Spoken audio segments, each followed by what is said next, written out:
Olá, queridos amigos. Espero que todos estejam bem. Nós encerramos o estudo do nosso livro, O Desafio de Viver, na semana passada, com uma aula maravilhosa. E hoje o nosso tema é livre e nós vamos falar sobre arrependimento e reparação. Para falar sobre isso, nós vamos usar um capítulo do livro Alto Amor e Outras Potências da Alma. É um livro de Andrei Moreira, em parceria com o Espírito Dias da Cruz. Essa obra é composta por duas partes. Na primeira parte, os autores apresentam um estudo dos personagens do Evangelho, retirando de sua vida e dos seus exemplos as potências da alma ali manifestas. E, ao final de alguns capítulos, foram inseridos alguns textos psicografados por orientadores espirituais da Associação Médico Espírita de Minas Gerais. E a segunda parte é composta de mensagens de Dias da Cruz. É um livro incrível que nós já estudamos na nossa casa e vale muito a pena a gente rever, né? Bom, nós vamos ver o capítulo 3 e o personagem que traz a manifestação do arrependimento e da reparação é Zaqueu. A passagem e o diálogo, aparentemente simplistas, narradas em Lucas, no capítulo 19, nos versículos de 1 a 10, revelam grandes ensinamentos morais e espirituais. A passagem diz assim: Tendo Jesus entrado em Jericó, ia passando. Havia ali um homem chamado Zaqueu, que era chefe dos cobradores de impostos e era rico. Este procurava ver quem era Jesus, mas não podia, por causa da multidão, porque era de pequena estatura. Então, correndo adiante, subiu a um sicômoro para vê-lo, já que havia de passar por ali. Quando Jesus chegou àquele lugar, olhou para cima e disse-lhe: Zaqueu, desce depressa, hoje me convém pousar em tua casa. Apressando-se, desceu e o recebeu com alegria. Todos os que viram isto murmuravam, dizendo que entrara para ser hóspede de um homem pecador. Mas Zaqueu levantou-se e disse: Senhor, olha, eu dou aos pobres metade de meus bens, e se em alguma coisa defraudei alguém, o restituo quadruplicado. Disse-lhe Jesus: Hoje veio a salvação a esta casa, porque também este é filho de Abraão, pois o Filho do Homem veio buscar e salvar o que havia se perdido. A matéria é, para o espírito imortal, um instrumento de evolução, assim como a terra também é para a semente, né, que traz em si a genética da árvore que um dia se tornará. O espírito, princípio inteligente, é a crisálida divina, é a semente de amor e de sabedoria que se abriga na matéria, a fim de obter recursos para revelar aquilo que desde sempre é e está oculto em sua intimidade, a grandeza do Filho de Deus. Se desenvolvendo na matéria, o espírito caminha da simplicidade e ignorância para a angelitude, através dos milênios de evolução consecutiva. E nesse percurso, lentamente, vai abrindo as suas percepções espirituais para a realidade imaterial, deixando para trás as questões materiais, que constituem a grande ilusão da vida. Zaqueu era um filho de Deus momentaneamente iludido pela necessidade de posse e de poder. Havia enriquecido ilicitamente, aproveitando-se do cargo que ele ocupava. Então vamos lá. Jesus chega em Jericó e lá mora Zaqueu, um homem rico que era o chefe dos cobradores de impostos. Jericó era uma cidade situada às margens do Rio Jordão e era a cidade símbolo das questões materiais. Os publicanos eram os cobradores de impostos. Eles eram empregados do governo romano que faziam cobranças extorsivas e, obviamente, eram odiados e considerados traidores. Eles não podiam servir de testemunhas ou juízes e eles eram excluídos da sinagoga. E essa desonra se estendia também para os seus familiares. Zaqueu era o chefe dos publicanos, um cidadão importante no meio onde vivia. A sua presença em um meio social e profissional ligado às riquezas era relevante para o que aconteceria. A conversão súbita de um homem tão culto e rico seria uma verdadeira demonstração da qualidade superior da mensagem do Cristo. Zaqueu iria exemplificar a renúncia aos bens e interesses materiais em favor dos bens espirituais. Zaqueu queria ver Jesus, mas ele não conseguia, por causa da multidão e também da sua estatura baixa. Zaqueu era um homem baixo, não apenas na estatura, na sua condição física.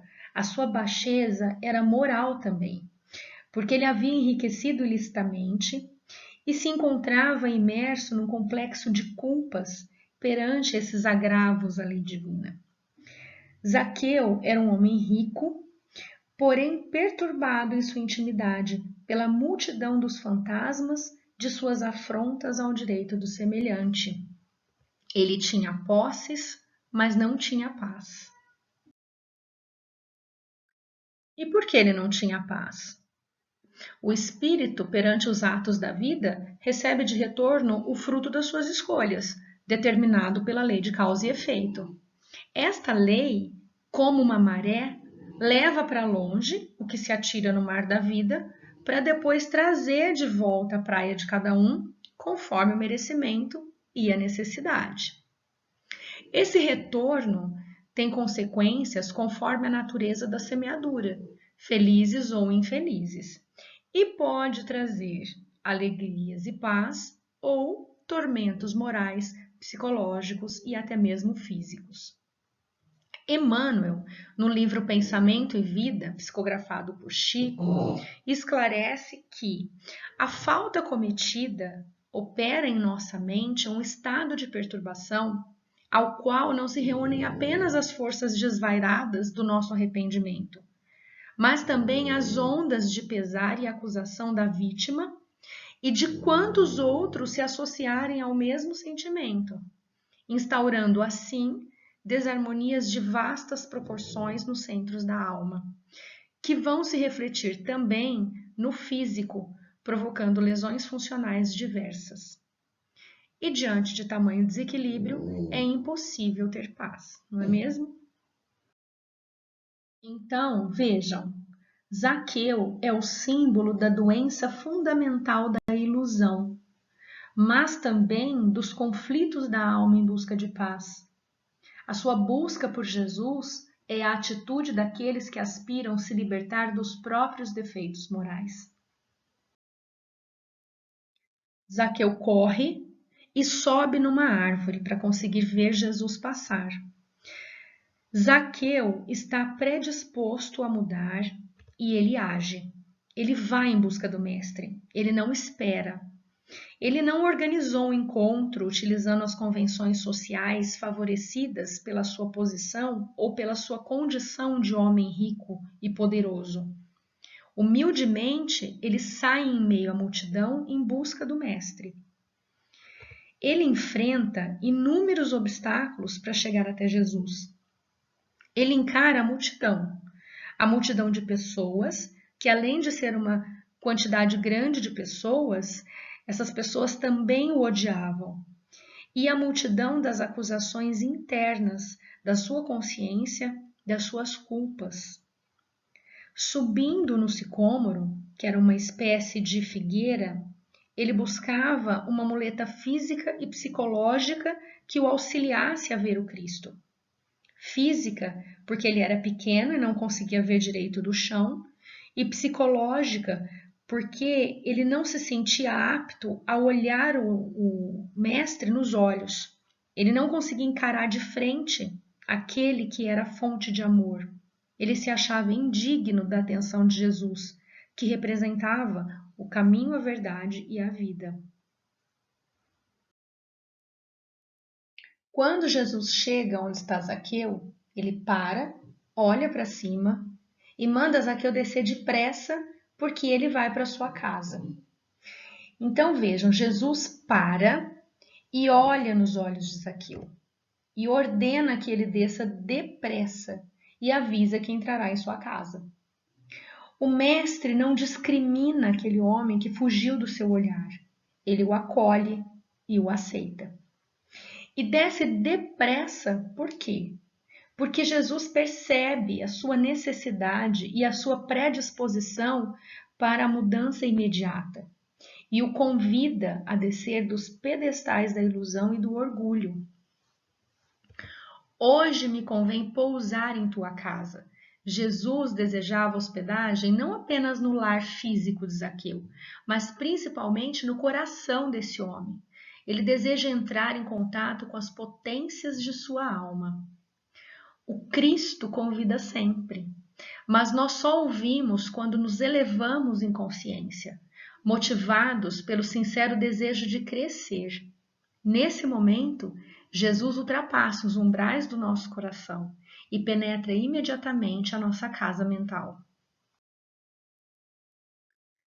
Zaqueu se apressa em descer e recebe Jesus com alegria. Zaqueu ouve e entende o chamado do Mestre.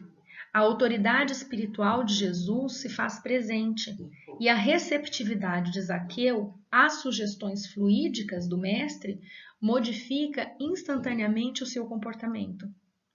Nós não conseguiremos entender a mensagem e o chamado do Cristo se estivermos num padrão de pensamento onde o orgulho e o egoísmo ainda imperam. As leis divinas estão inscritas na consciência. O espírito traz em si o código de conduta adequado, que a maturidade ao longo da vida permite vir à superfície da percepção. Sempre chega a hora da maturidade espiritual para o ser, e aquela era a hora de Zaqueu.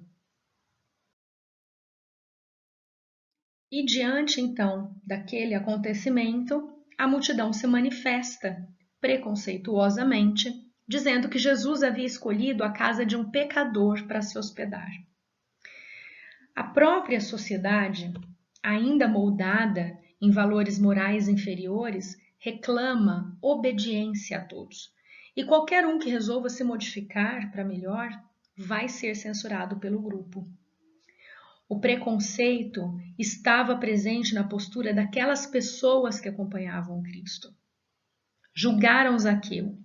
E ainda hoje nós vemos homens denegrindo homens por questões religiosas, de etnia, de orientação sexual, de situação econômica e tantas outras. Mas o Mestre, acima dessas concepções rasteiras da humanidade, vê em Zaqueu mais um de seus seguidores. E Zaqueu, envolvido nas vibrações de Jesus e atendendo a uma cobrança de consciência, ele diz ao Mestre que vai reparar as suas faltas. Para Zaqueu, o encontro com Jesus foi um momento decisivo e ele decide encarar a própria sombra e as características repulsivas da sua intimidade. De um lado, ele tinha os princípios evangélicos de Jesus e a sua vibração amorosa que o deixavam extasiado, mostrando virtudes que ele desejava conquistar. De outro lado, tinha as dores da percepção da sua distonia em relação às leis divinas. E no centro, a consciência, a base divina que comanda essa autoanálise e as decisões do espírito. Zaqueu reconhece a sua falta e decide reparar os seus erros, impondo a si a maior condenação que o direito romano da época prescrevia. Era a maior condenação que ele conhecia. Ele não enfrenta nenhum tribunal externo, mas ele não podia fugir de si mesmo. Vejam, perante as faltas, a culpa surge como um fenômeno natural, a partir da constatação interna da falta de sintonia com a lei divina. E ela pode se manifestar de formas diferentes na vida do indivíduo. Ela pode se manifestar como arrependimento ou como remorso. O remorso é filho do orgulho. Ele atesta um sentimento interno de não merecimento da felicidade e a decisão pela autopunição. O ser permanece preso nos ciclos viciosos de repetição da experiência, no campo mental e no campo sentimental, determinando o sofrimento desnecessário para si. O remorso é uma escolha. Segundo a neurociência, ao relembrar de um fato, o ser revive a descarga de produção neuroquímica em todos os sistemas. É como se enfiasse permanentemente a faca em si mesmo. Então, nós podemos concluir que a sabedoria do Evangelho, prescrevendo o perdão e a compaixão para com os outros e para com nós mesmos, não é apenas uma verdade religiosa, mas também é um tratado científico de bem viver e de saúde. A autopunição decorrente do remorso é escolha, que pode e deve ser abandonada na busca pela felicidade. A alma em falta, corroída e paralisada pelo remorso, só se permite a paz quando volta a se sintonizar com a fonte do bem, por meio das reparações materiais e afetivas em si mesmo e também no outro. O espírito é sempre o árbitro da própria sorte, podendo prolongar os sofrimentos pela permanência no mal ou suavizá-los e anulá-los pela prática do bem. Allan Kardec nos ensinou isso em O Céu e o Inferno. O arrependimento é o caminho para a evolução. Arrependimento é filho da humildade, é postura generosa e responsável. Arrepender-se é reconhecer a própria falta e se permitir o direito de recomeço de todo filho de Deus. E buscar a reparação, com consciência e coragem de enfrentar a si mesmo e ao outro. Não é um movimento fácil. A história de Zaqueu mostra isso. No Código Penal da Vida Futura, no livro Céu e o Inferno, Kardec nos ensina que o arrependimento, embora seja o primeiro passo para a regeneração, não basta por si só. É preciso a expiação e a reparação. Arrependimento, expiação e reparação constituem, portanto, as três condições necessárias para apagar os traços de uma falta e as suas consequências. O arrependimento suaviza os travos da expiação, abrindo, pela esperança, o caminho da reabilitação. Só a reparação, contudo, pode anular o efeito, destruindo-lhe a causa.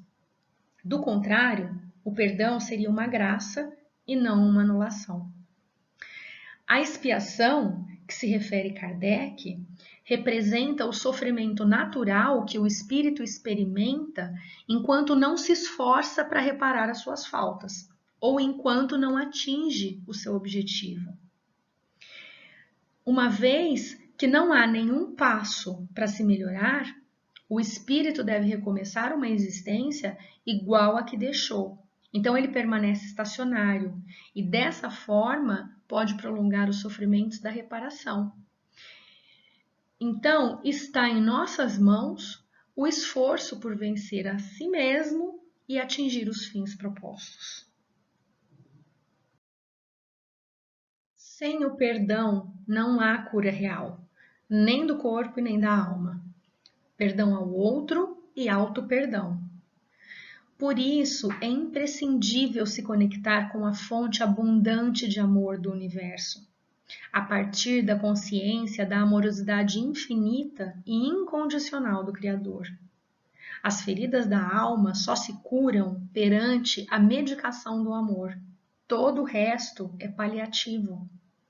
Somente o que é construído no terreno do sentimento é eterno.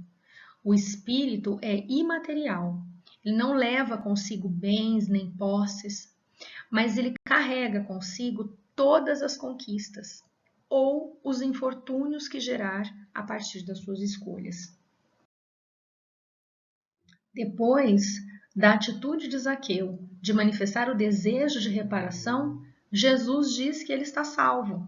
ou que ele está novamente em sintonia com o bem. E esse era apenas o início da jornada de Zaqueu. Uma jornada que não seria fácil e nem rápida, como também não é para todos nós. No livro Ressurreição e Vida, que foi psicografado por Ivone Pereira, tem uma história descrita por Leon Tolstói, que narra o seu encontro com Zaqueu no plano espiritual. Leon Tolstói foi um escritor russo do século XIX, e as suas obras mais famosas é Guerra e Paz, que fala sobre as campanhas de Napoleão na Rússia, e Ana Karenina, onde ele descreve um ambiente hipócrita daquela época. Então, em sua narrativa, ele conta que enquanto ele vagava pensativo pela erraticidade, ele encontra Zaqueu pregando para uma pequena assembleia que estava sentada ao chão. Zaqueu contava como se sentiu abençoado pela visita do mestre em sua casa e falava também sobre os seus sofrimentos após essa passagem. Ele contou que foi a Betânia na tentativa de se tornar discípulo de Lázaro, mas encontrou tudo mudado. Visitou Pedro, esperando ser acolhido, foi até Carfanaum procurar pelos filhos de Zebedeu, mas ninguém o via, ninguém o acolhia. E ele ainda se sentia muito discriminado, então resolveu apenas seguir os apóstolos e ouvir as suas pregações. E assim ele foi aprendendo. E então ele soube, em Jerusalém, que um jovem fariseu teria se convertido na estrada de Damasco.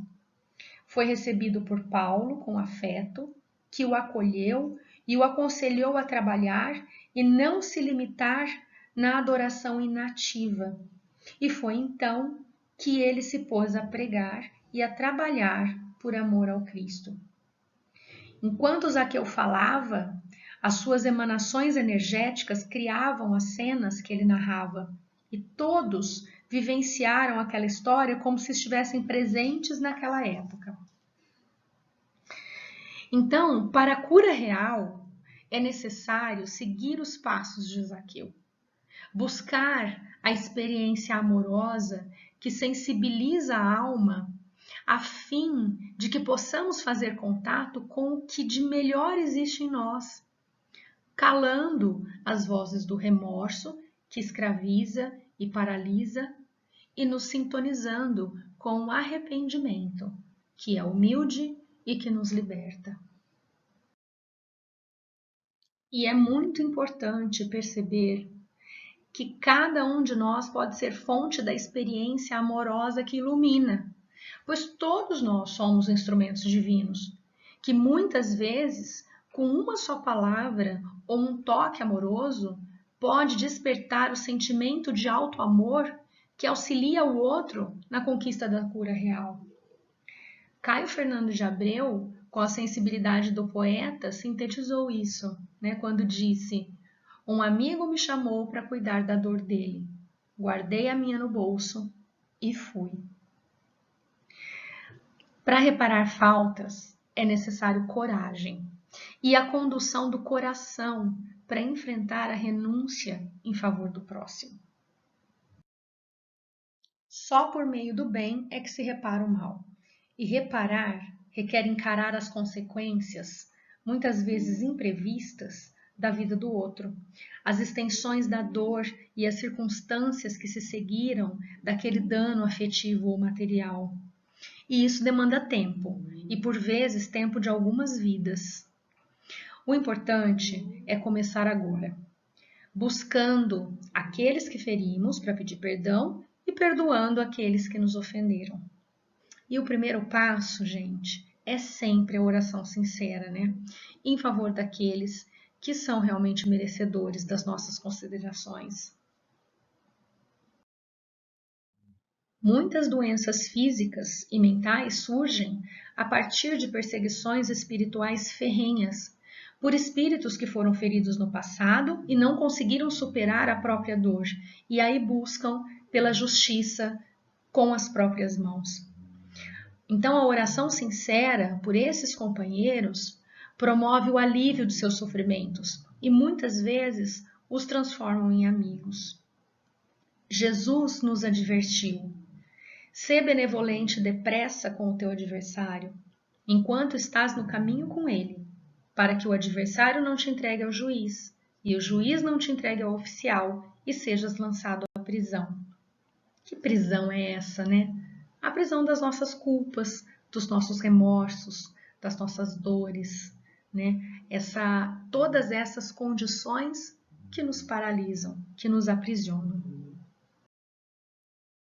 Muitos daqueles que foram feridos por nós no passado estão agora reencarnados ao nosso lado, na família, na amizade, no grupo do trabalho profissional, no grupo religioso, enfim, estão próximos.